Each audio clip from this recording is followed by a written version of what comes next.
Hey guys, so I've daily driven both an Infiniti G37 sedan and a Charger Widebody Hellcat, two completely different beasts, one smooth and subtle, the other loud and wild. But which one is better to actually own? Today I'm breaking it down, the daily driver life, right? Maintenance costs and all that other good stuff each car brings to the streets. So let's get into it.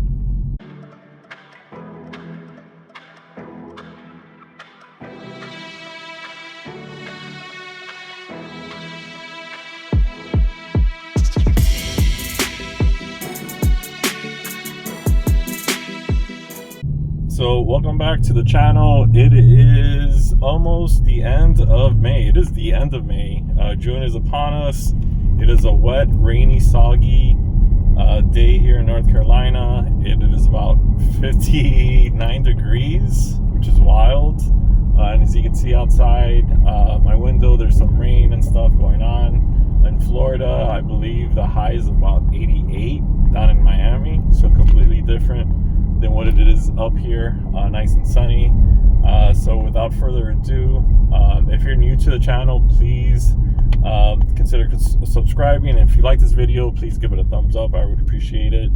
The G37, we'll start with the daily driving. A V6, so great balance of power and comfort, easy to maneuver, decent gas mileage. So with that V6, you get about 20 miles to the gallon, so not bad. We drove from Savannah to Miami almost on a full tank of gas. My wife was nervous, so we ended up stopping and getting some gas, but besides that, she would have made it. The car, comfortable suspension, it comes stock with 17-inch rims. You could go up to 19 and 20s. 19 is more comfort, 20s is more for the looks, so consider that. I dropped it and added 19-inch rims. It was a great ride. I highly recommend that. Easy to park and ideal for city commutes. So the car was easy to maneuver, small, compact, nothing to it. Now on the other hand, when you compare it to the Hellcat, loud and aggressive. You feel the car at all times. When you're driving or just cruising, you're gonna feel it, especially starting her up. Your neighbors are gonna notice.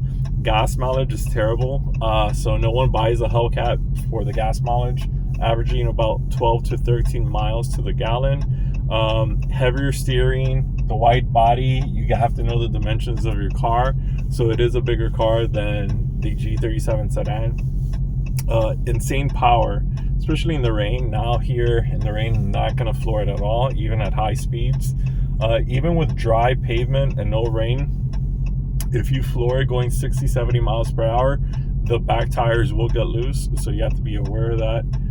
Everybody notices this car. A G37 goes under the radar, so you don't have to race it. But this car, everybody expects you're either a racer or it grabs attention, both good and bad. So you have to be aware of that. The G37, I feel, is a great balance for the street. The Hellcat is more like walking a line through a supermarket, so it's just so powerful.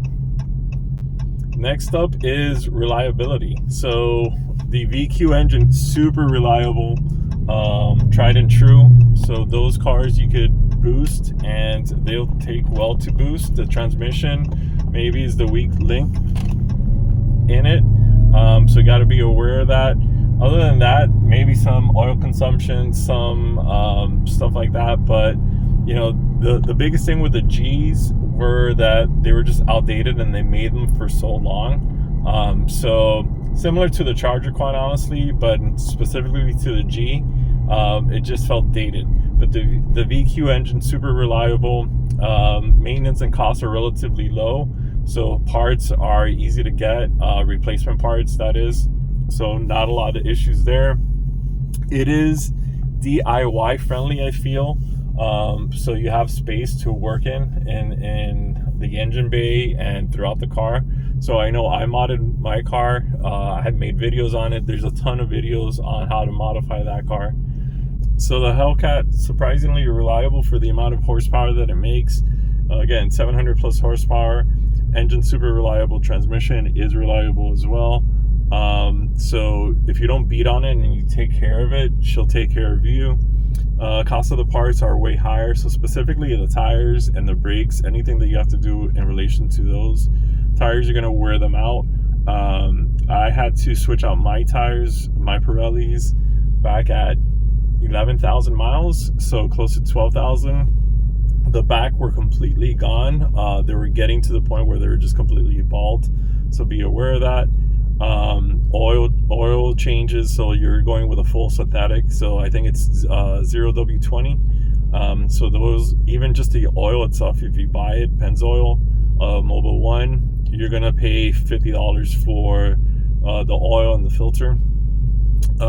Insurance and gas. So I mean, both cars take premium gas, so that there's a wash, but this car, the insurance is going to be more than the G37 for sure, so that's something to consider. For me, what I say is the Hellcat hasn't broken me, but the cost of keeping it happy is next level. The other, compared to the G37, that one just takes an oil change. All it asks is for an oil change and a nap, and you're good. So yeah.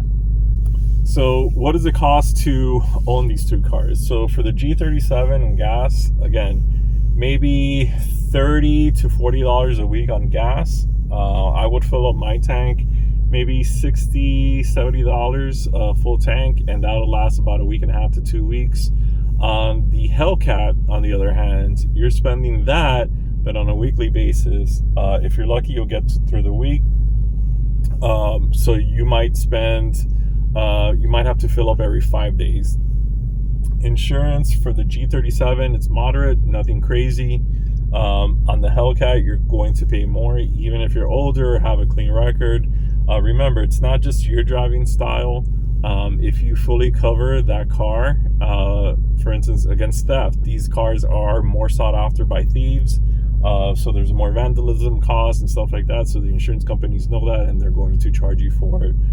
Maintenance, like I just said, the tires and stuff, it's going to be more. So whereas with the G37, it might be $500 or $700 a year to maintain. This one you're looking at $2,000 to $3,000. Again, tires alone, to give you some perspective, when I switched out my tires, I was looking at about $400 to $500 per tire, and that's if you have to just do the back ones, you're looking at $1,000. But if you had to change all four, that is $2,000. Other thing that I did were the brakes. So I switched out both the rear front pads and rotors. Again, just the factory rotors on the front of this Hellcat Widebody, it's about $1,100 per rotor in the front. It is cheaper in the back. The pads, and I'll put a link in the description of the ones that I purchased. Those you can get off Amazon or Rock Auto. Comparable to OEM, if not better, because they don't produce any dust. So that's going to be things that you have to consider. In Miami, I could drive the G37 like I stole it and still afford lunch. The Hellcat needs a gas sponsor, and really just to make it through the weekends. So you're going to pay more just to own and drive the Hellcat. So about the looks, the G37, clean look. I love the curves on it. The body lines on it, super nice. Slightly sporty. Luxury, kind of nice inside. Nothing too crazy. They're just nice.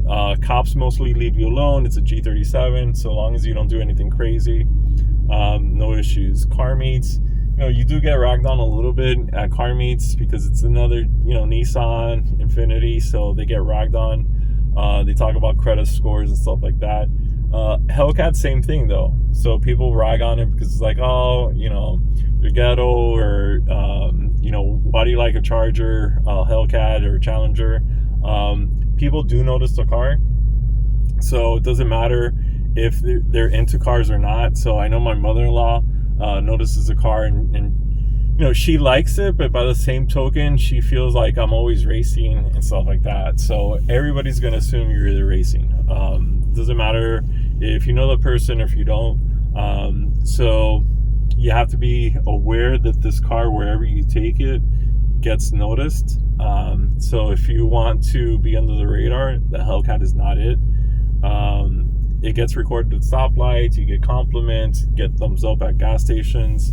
You know, the G is a quiet killer in the sense that it's 328 horsepower, it moves, and it's under the radar. The Hellcat is the loudest guy at the party that everybody notices, and that's just the way it is.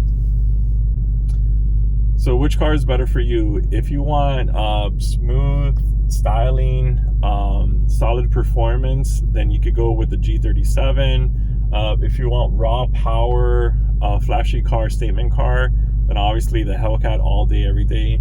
Other things to consider is what stage in your life you're in, your budget. Again, the maintenance and cost of upkeep for one car is different, completely different than the other. Of course, they stopped making the Gs. Now they have the Qs, but still very comparable. So yeah, so in closing, both cars gave me completely different experiences, and I'm fortunate that I've been able to drive and own both. Which one is right for you? Obviously, that's a personal choice.